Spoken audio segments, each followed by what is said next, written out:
दोस्तों 26 जनवरी 1950 को हमारे देश में संविधान लागू हुआ था और हमारा देश लोकतंत्रात्मक गणराज्य है। और संविधान जब लागू हो गया है तो कोई और संहिता की ज़रूरत देश को नहीं है। हमारा देश सिर्फ और सिर्फ कानून से चलेगा, संविधान से चलेगा। लेकिन दोस्तों एक हैरानी भरी खबर सामने आ रही है। सबसे पहले आप ये पिक्चर देखिए, ये तस्वीर देखिए।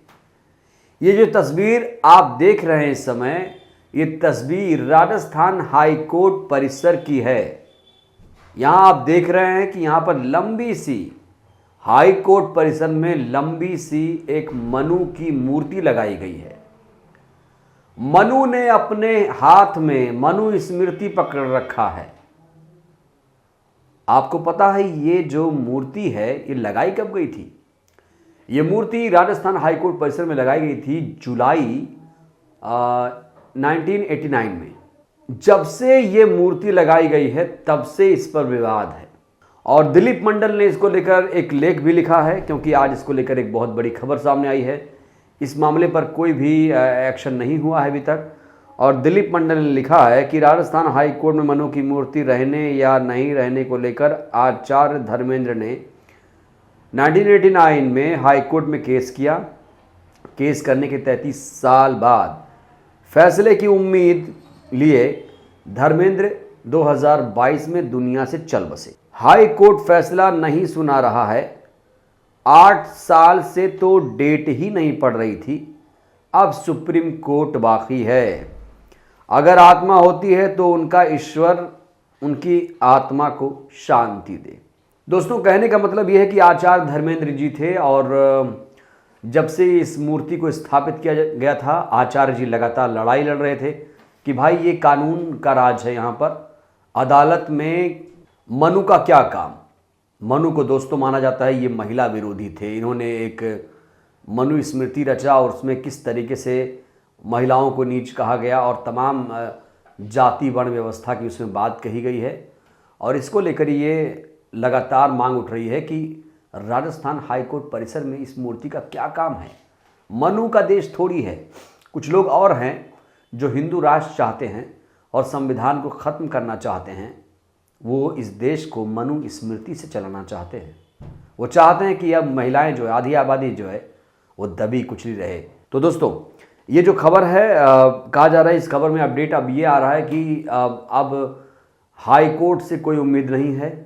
अब सीधे सीधे मामला सुप्रीम कोर्ट में जा चुका है।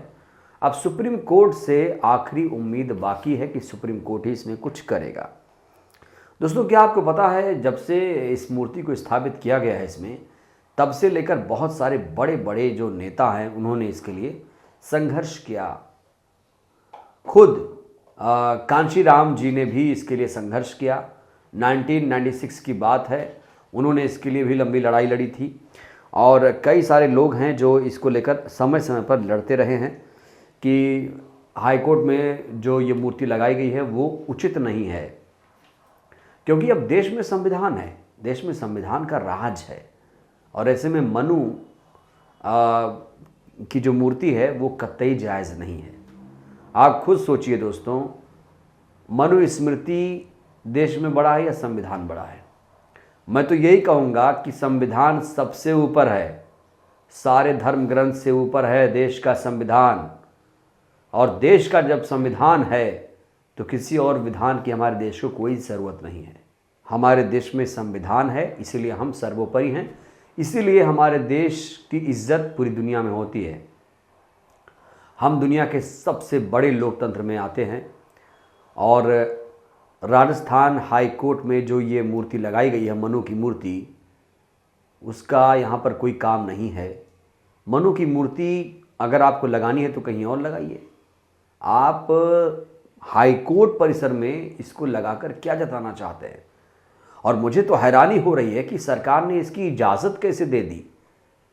आप मनु की मूर्ति हाई कोर्ट परिसर में लगाएंगे, कल को आप कहेंगे इंसाफ हम संविधान के हिसाब से नहीं, अब मनु स्मृति पढ़कर देंगे। तो ये कौन लोग हैं, कौन से मनुवादी लोग हैं जो लगातार इस तरह की हरकत कर रहे हैं? और इसमें इतनी दिक्कत क्यों आ रही है? हाई कोर्ट के हाथ पांव क्यों फूल रहे हैं? सुप्रीम कोर्ट से क्या अब हमें न्याय की उम्मीद करनी चाहिए? क्या सुप्रीम कोर्ट 33 साल से चल रहे इस निर्णय, इस फैसले पर, इस विवाद पर कोई फैसला सुना पाएगा, या फिर इस केस में ऐसे ही उलझा कर रखा जाएगा?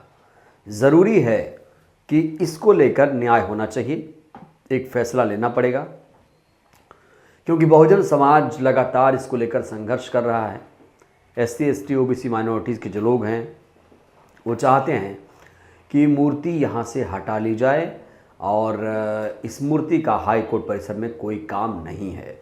तो दोस्तों, लगातार लोग इसके खिलाफ हंगामा कर रहे हैं, हल्ला कर रहे हैं और लगातार लोग लिख रहे हैं। तो अब कांशी राम का जो सपना था, जो बाबा साहब का सपना है, आखिर कैसे पूरा होगा?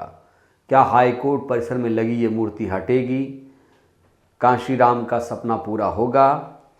क्योंकि ये वही, दोस्तों एक चीज़ और जान लीजिए, ये वही मूर्ति है जब महाराष्ट्र के औरंगाबाद शहर की कांता रमेश अहीर और शीलाबाई पवार ने राजस्थान हाई कोर्ट में लगी मनु की प्रतिमा पर कालिख पोत दी थी। ये बात और है कि उनको गिरफ्तार किया गया था। और आप जान लीजिए कि 2015 के बाद इस केस को लेकर कोई सुनवाई नहीं हुई है। एक तरफ तो आचार्य धर्मेंद्र जी ने इसको लेकर याचिका लगाई थी, वो इस दुनिया में नहीं रहे, मूर्ति वहीं की वहीं है। अब BHP के कुछ लोग वकालत कर रहे हैं कि मूर्ति को ना हटाया जाए। तो Acharya Dharmendra versus BHP, Kanshiram versus BHP, जो मनुवादी लोग हैं दोस्तों, वो चाहते हैं कि देश संविधान से ना चले, वो मनु स्मृति से चले। देश को हिंदू राष्ट्र बनाओ और संविधान को ख़त्म करो, मनु स्मृति से देश चलाना चाहिए। सोचिए, ये लोग कहाँ से आते हैं, इनको कहाँ से ज्ञान मिलता है? ये बात समझ से परे है। जिनके बात में कोई दम नहीं होता है, जिनकी दलील में कोई दम नहीं होता है, वो हमें ज्ञान दे रहे हैं। सोचिए दोस्तों, आपको पता ही होगा, इतिहास अगर आपने पढ़ा होगा तो अशोक के बाद क्या होता है?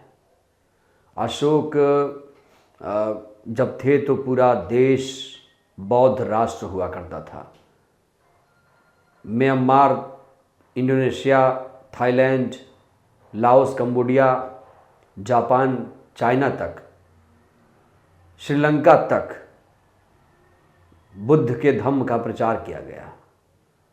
लेकिन उसके बाद बृहद्रथ की हत्या के बाद जब पुष्यमित्र शुंग का शासन आता है, उसके बाद तमाम पुराण वेद रचे गए, मनुस्मृति भी वहाँ पर लिखी गई और समाज को नए जाति व्यवस्था में बांटकर मनुवादियों ने राज करना शुरू किया। ज़रूरी है कि जो बहुजन समाज है जाग जाए। जागो बहुजन जागो, नहीं तो देर हो जाएगी। आज भी दोस्तों बहुजन समाज के साथ, दलित समाज के साथ क्या होता है हम जानते हैं। उनको मंदिरों में नहीं घुसने दिया जाता है, उनको पूजा करने का अधिकार नहीं है। अगर कोई दलित दूल्हा घोड़ी पर चढ़कर जा रहा है तो उसे मार दिया जाता है, मूंछ रख ले तो उसे मार दिया जाता है। कहाँ समानता है? लेकिन अब धीरे धीरे बहुजन समाज जागरूक हो रहा है। लेकिन विषय से भटकना ज़रूरी नहीं है। विषय हमारा यही है कि मनुस्मृति की जो मनु की जो मूर्ति है, जिन्होंने अपने हाथ में मनुस्मृति ले रखा है, क्या ये मूर्ति हटेगी? हाईकोर्ट परिसर में इस मूर्ति का क्या काम है? क्या कांशीराम का सपना पूरा होगा? पूरा होगा तो कैसे पूरा होगा? और आपकी क्या राय है? क्या हाईकोर्ट परिसर में ये मूर्ति रहनी चाहिए? हमें भी आपकी राय का इंतज़ार है। शुक्रिया। नेशनल दस्तक की आपसे गुजारिश है कि अगर इसको बचाना चाहते हैं तो नेशनल दस्तक को सब्सक्राइब करने के लिए रेड कलर के सब्सक्राइब बटन को दबाएं, फिर बेल आइकन की घंटी दबाएं। नेशनल दस्तक को बचाने के लिए बहुत ज़रूरी है कि हर खबर को शेयर करें, लाइक करें, कमेंट जरूर करें।